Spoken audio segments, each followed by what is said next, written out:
My girlfriend said I'm not her type, and it's really messing with my head. I met Ashley at my mom's clinic. It was our parents that set us up, otherwise I don't know if she'd have dated a guy like me. Because my blood is O negative, universal donor, my mom forces me to make a donation every 12 weeks. I was sitting with the tube hooked into my arm when her childhood friend, Sharon, appeared.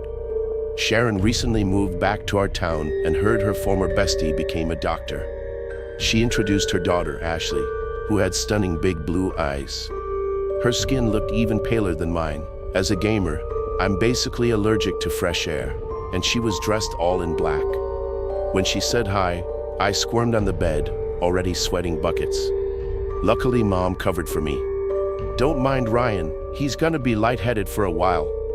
As she removed the tube from my arm, Ashley threw a hand up over her mouth and spun away, repulsed. Her shoulder clipped a plastic container filled with cotton buds which spilled their contents across the floor. "You can just leave those," Mom said, as Ashley scooped them up. "It's okay. I'm totally OCD."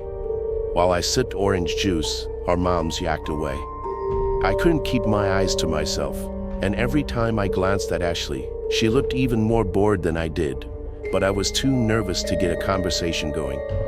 Fortunately, my mom insisted they come over for food sometime. Ahead of the dinner party, I did push-ups in my room. Then I sat beside Ashley, who picked around her stir-fry. "Don't mind her," Sharon said, slightly embarrassed.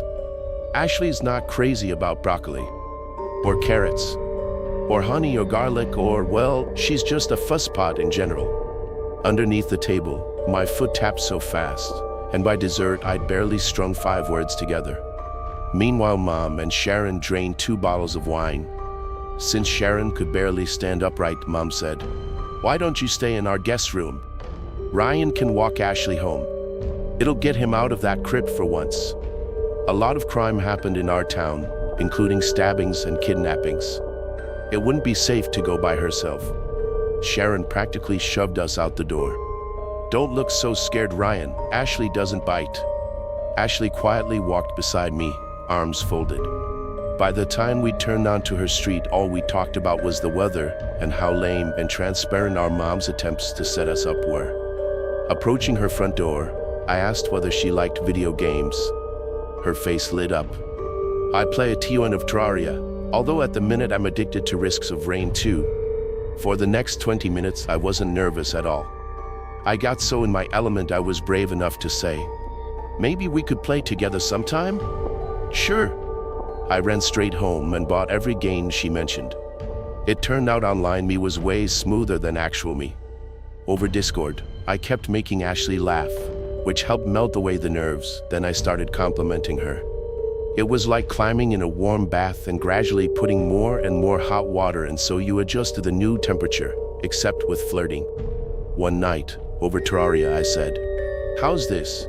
If I beat you in a PvP, you've got to let me take you on a date." I heard her smile through the headset. "Sure." My hands wouldn't quit shaking. At first it looked like she might smoke me, but I pulled out a win at the last second. I took Ashley for walks around our city so she could get familiar with the area. Because of all the reports of robberies and break-ins, we never stayed out too late, but I also didn't want to run into my school bullies, most of whom knew about a hot emo chick with an absolute dumper who moved to town, and were going feral trying to find her. I avoided taking her out during the day, otherwise there'd have been a higher chance of us running into my bullies, but Ashley didn't seem to mind. After a handful of dates, we got a McDonald's. Or at least I did. Ashley wasn't hungry. She watched me eat the chicken nuggets on a table in the park, next to the duck pond. Staring into those eyes, I swallowed a gulp and laced my fingers with hers across the table. She gave my hand a squeeze. Then, slowly, I leaned forward and went in for a kiss. Ashley must have liked it because we kissed a bunch of times. Finally, I eased back and said, "I like you." "I like you too," she said, smiling. I thought I'd hit the jackpot. I wanted to take a picture of us and send it to every kid at my school, along with a few of the teachers who always called me nerd. I got so caught up in all the kissing I didn't realize how late it was. I told Ashley we should hurry home. We left the park and followed a road that cut through a little woodland. Ashley didn't understand why I'd become so anxious. Up ahead, I could see the light of a petrol station. I figured we'd go inside and order an Uber to take us home, but crossing the bay, a car with its license plate covered cut in front of us and skidded to a stop, brakes screeching. 3 men stepped out, each wearing masks. Grabbing Ashley by the arm, I made a break for the station, but the men blocked our path. As I shielded her with my body, somebody punched me in the gut, which made me drop to my knees. Then 2 sets of powerful arms wrestled me into the trunk of the car. I thrashed around, spreading out so I wouldn't fit, until the barrel of a gun pressed against my forehead. "Get in or we'll kill the fucking bitch." It was totally black in there. I could hear sounds of a struggle, followed by muffled voices from inside the cabin. The car started moving, taking corners so fast I got thrown from one side to the other. The air was warm, and getting warmer by the second, and I remember thinking I'd run out of oxygen before our attackers got the chance to kill me. As they drove, I caught fragments of their conversation. "Take this next right. Do it in the forest. Nobody will see. They were gonna murder us." I pushed against the top of the trunk with my feet, but it refused to budge, and the car soon came to a stop. A door swung open, then male voices traveled around. The fact Ashley wasn't making a peep scared me worse than if she'd screamed, because at least then I'd have known she was alive and breathing. Suddenly, the men yelled over the top of each other. Then a gunshot went off. While the screams rang out, I attacked the roof with kicks and blows. At one point, my hand got sliced open by a piece of metal, but I didn't stop thrashing around until the world went quiet. "Ashley?" Footsteps slowly approached the car. I held my breath. The trunk rotated up, and then the cold air of the night rushed into the compartment. All I could make out was Ashley, silhouetted against the moonlight. I jumped up, grabbed her close. "What the fuck's going on? Are you hurt?" Blood was spread around her mouth and dripping from her chin. Shaking her head, she pointed at the side of the car. We were in a barren lot beside an abandoned multi-story car park. Between us and a wall of trees, 4 figures lay amongst the weeds. I went in for a closer look. The figures were skinny and shrunken and withered like Egyptian mummies. I could make out cartilage and exposed bone.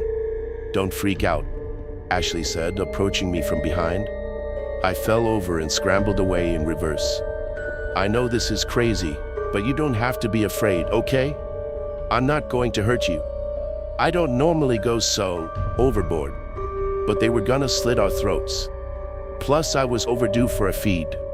As she reached down to help me, I threw up my cut hand between us, still dripping with blood, and whimpered, "Don't kill me."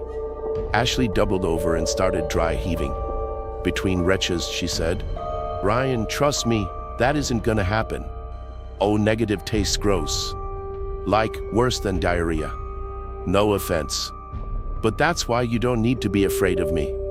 Using the back of her sleeve, she wiped away most of the blood from around her mouth, and then smiled at me, fangs bared. "Because you're totally not my type."